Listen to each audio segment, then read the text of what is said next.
Olá, bem-vindas e bem-vindos ao canal Relíquias Ocultas e ao nosso vídeo semanal que hoje acabou sendo quinzenal, né? Porque semana passada, como vocês viram, eu não consegui gravar. Eu acho que nesse período de quarentena talvez a gente esteja trabalhando até mais, né? Apesar de não sair de casa, a gente está passando por um período aí de adaptação e às vezes perde a conta do tempo, né? Parece que vai sobrar mais tempo e talvez você demore mais fazendo algumas coisas e acaba faltando. Então eu não consegui dar continuidade ao meu projeto de falar sobre as obras do Constantino, mas eu vou continuar hoje, tá? E eu também vou continuar no meu projeto de fazer vídeos mais curtos. Desde que eu comecei com esse projeto, eu só fiz vídeos mais longos, mas eu pretendo realmente, começando com hoje, falar menos e quem sabe eu consiga fazer vídeos mais frequentes, né? Mais tranquilos de vocês assistirem e aí eu também posso fazer mais vezes, né? Vamos tentar aí otimizar o tempo de todo mundo. Então, pessoal, eu tinha dito que ia falar sobre as obras de Constantino que sobreviveram ao tempo e que podem ser vistas por nós ainda nos dias de hoje. E vou falar sobre uma cidade que nós podemos visitar, uma cidade muito bonita, que se imortalizou aí, né? Por causa do Constantino, ela já existia, mas ele conseguiu realmente transformá-la, né? Fez com que ela entrasse para a história do mundo, ocupando um lugar importantíssimo quando ele transferiu para lá a capital do império. Então, Constantino, a um determinado momento, ali, por uma série de fatores, ele decidiu que Roma não servia mais, não era mais um lugar muito bom para a capital do Império Romano, do Ocidente, e aí ele resolve mudar e começar tudo numa outra cidade. E essa é a história que eu vou contar para vocês hoje, assim, de maneira bem breve, tá bom? Eu li em vários lugares a respeito disso, mas eu li neste livro aqui, que é uma coletânea, The Age of Chivalry, é uma coletânea publicada pela National Geographic Society, vou colocar na descrição do vídeo.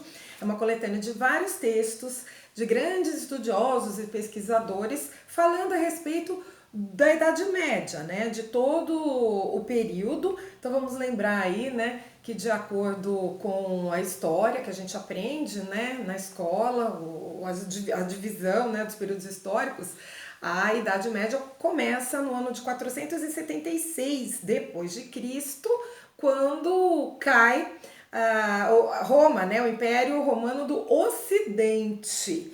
E aí, a partir daí, nós temos o Império Romano, ele sobrevive, né? O Império Romano sobrevive, mas com o nome de Império Romano do Oriente ou Império Bizantino, ok? Então vamos ver aí um pouquinho a respeito dessa história, né? Onde que entra Bizâncio, né? Bizantino vem de Bizâncio. Então vamos ver aí como é que aconteceu essa ligação, tá? O primeiro texto deste livro foi escrito pelo professor Kenneth Seton. Esse é um livro assim bastante antigo, tá? Ele deve até estar aposentado. Ele era nessa época professor de história na Universidade de Princeton, havia sido diretor de bibliotecas da Universidade da Pensilvânia, ex-diretor do Instituto de Pesquisa em Humanidades da Universidade de Wisconsin, enfim, né, um super currículo. E a ele foi dada a honra de abrir a coletânea falando justamente do princípio, do começo da Idade Média. O texto, não por acaso, se chama A Aurora da Idade Média, tá bom? Então ele fala, né, que em um dia de novembro do ano da graça de 324, uma figura majestosa, né, caminhava por uma encosta acima do Bósforo. E aí, cercado, né, pela sua comitiva, ele não parava mais de caminhar, marcando os limites de uma nova cidade. E que atrás dele estavam os edifícios esparsos da antiga cidade de Bizâncio, que era uma cidade grega, tá bom? Então, Bizâncio é uma cidade grega, e aí Constantino vai até lá, Constantino muito inteligente, muito inteligentemente, porque a cidade era, a localização da cidade era extremamente estratégica, fantástica mesmo, ele decide ir até lá e fundar ali a sua nova capital. E aí a comitiva começa a ficar um pouco nervosa, porque ele anda e nada de parar, né? E eles começam a se perguntar, meu Deus do céu, será que ele nunca vai, né, parar, chegar aí no limite?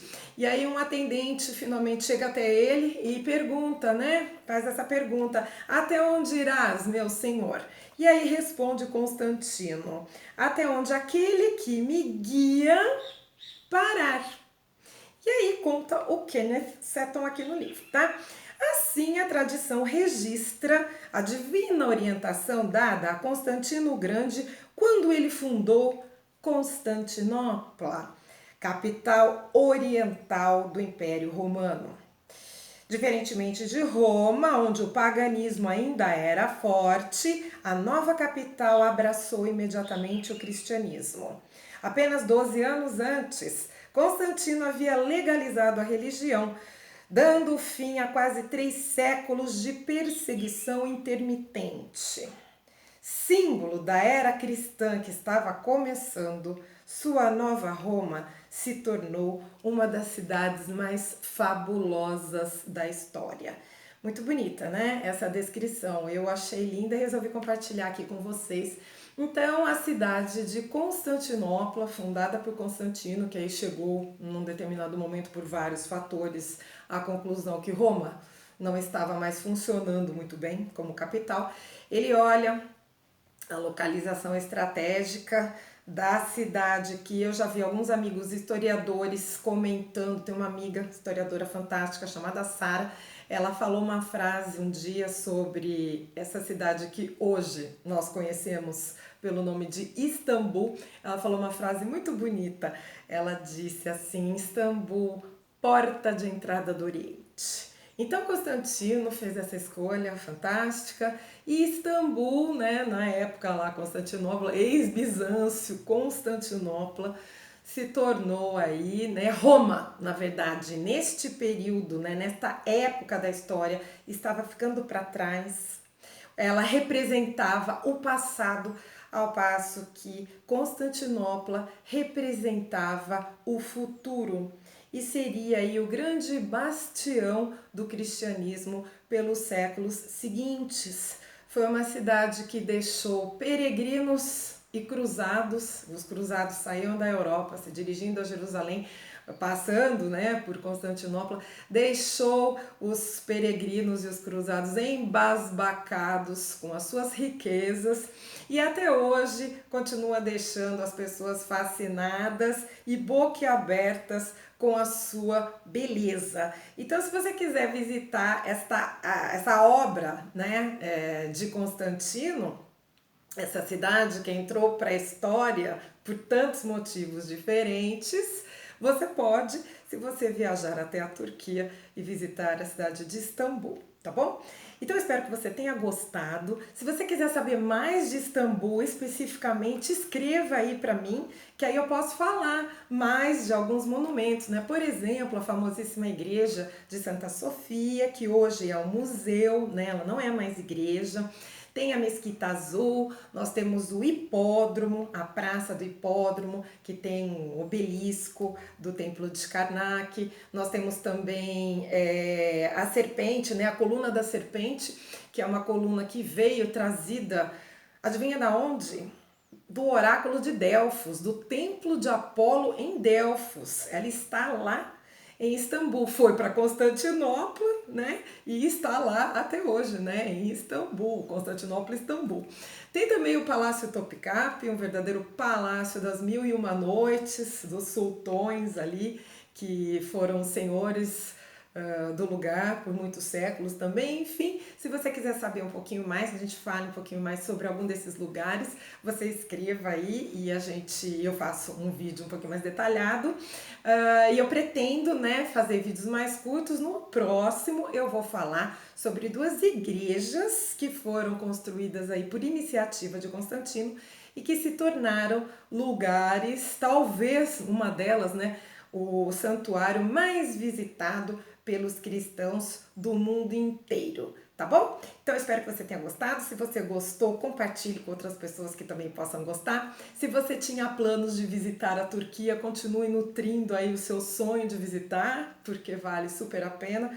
Um dia a gente vai sair da quarentena e vamos poder voltar, né, a fazer as nossas viagens e dar continuidade aos nossos planos, seja lá como for, né, gente? Então a gente tem que manter o otimismo aí, manter a animação, porque não custa nada, continuar sonhando e fazendo os nossos planos, né? Então vá, dê uma olhadinha aí em Istambul, nos monumentos, nas muralhas, na paisagem, no Bósforo, Estreito de Bósforo, Chifre Dourado, e eu vou colocar na descrição aqui do vídeo a referência desse livro aqui que eu li para vocês hoje, tá bom? Então, muito obrigada e até o próximo vídeo.